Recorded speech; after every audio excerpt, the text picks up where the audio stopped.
This is the truth. This is a true story. Harry Sinnen phoned me at 5:30 in the morning. We did it in Vancouver. And he said, you have to tell Phil before it breaks down here. He said, if they get a hold of it, they'll phone him.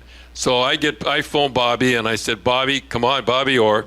And Phil always said that I always loved Bobby, who couldn't, more than him. And and I should. So anyhow, I get Bobby, we go to the room, and I open the door, knocked on the door, and Phil comes to the door. He's got white silk pajamas on. No wonder we traded him. But anyhow, white silk pajamas, beautiful. And so we walk in, and he sits beside the bed, and Bobby goes over by the window, and it's raining as usual in Vancouver. And I said, you've been traded, Phil. And he started to cry. Well, you've told guys they started to cry.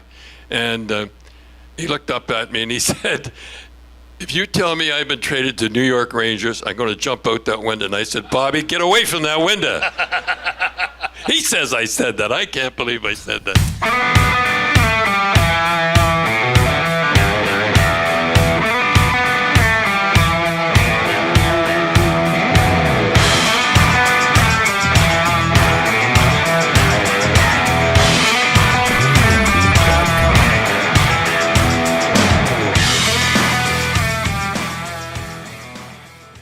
Ladies and gentlemen, the one and only.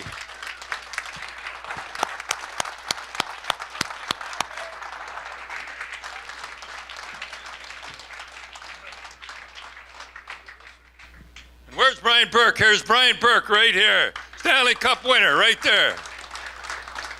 All right, Stanley Cup winner. And I'm very honored to be here with you guys. And Trevor is my lawyer. And yes, and he was there when I was getting sued. Remember, Trevor, we talked about it earlier? Barry Shinkrow, something you remember. You remember Barry Shinkrow? That's when you said Alpo soon, and it sounded, the Finnish coach of the Jets, it sounded like dog food, right? It is dog food, Alpo, isn't it? I always thought it was, anyhow. Anyhow, Trevor said, don't worry about it, and we won't say what did you say it was? Oh, all right. Anyway, so I have known Don for a long time, but I've never interviewed him like this. It's an honor. Everyone knows you from Coach's Corner. Everyone knows from you as a coach, but you had a very distinguished professional hockey career. 5 championships? Well, I'd say 4. I had 52. The last 5 years I played, I was on 4 championships, but the American Hockey League, unfortunately, wasn't in that. That was when I used to say to the Lord, every night I used to say all the time, I said, I want to be a professional hockey player. I forgot, though, to say NHL hockey player. But back when there were 6 teams, yeah. Okay, there were a lot of good hockey players in the American Hockey League, and you were one of them. Looked at your stats, talked to a couple guys over the years you played with. You have respectable numbers. Good penalty minute numbers. Yeah. Who's the toughest guy you fought in the minors? Oh, I remember. This is a true story. I was a pretty good fighter. Not like Ben last night. It was dread. But I used to, if I get the first one in. But I remember I got sent to Spokane, Washington. That was a long story. And we were going into San Francisco. And you remember Larry McNabb? Yep. And it had heavyweight championship of the world. And it had Larry McNabb. And I knew I was going to be, and I was not going to be a good day for me. And I put him out, though, for 6 weeks. He broke his hand on my head. And that was the toughest guy I ever been. But 5, now, everyone knows the Calder Cup is the American Hockey League Championship. It's hard to win. So I won one as a player. 31 years in management, never won one, and tried hard to. We had if you think of hockey back in those days, there was 6 teams in the American League, 6 teams in the Western League, 6 teams in the Central League, and 6 teams in the American League. So there was 18 teams. Now there's 31 teams. There's going to be 32 pretty soon. I mean, everybody that played professional hockey league would be in the National Hockey League today. Yep, exactly. So it's quite a thing. 4 Calder Cups and then 1 Western League championship. Yep. Lester Patrick, 5 championships, and you say maybe another one. 52 games. 52 games. You know, I was put into the Hockey Hall of Fame. Took them in the American Hockey League. Took them 46 years. So I didn't go. I can't figure it out. I must have improved in 46 years. But I think it was because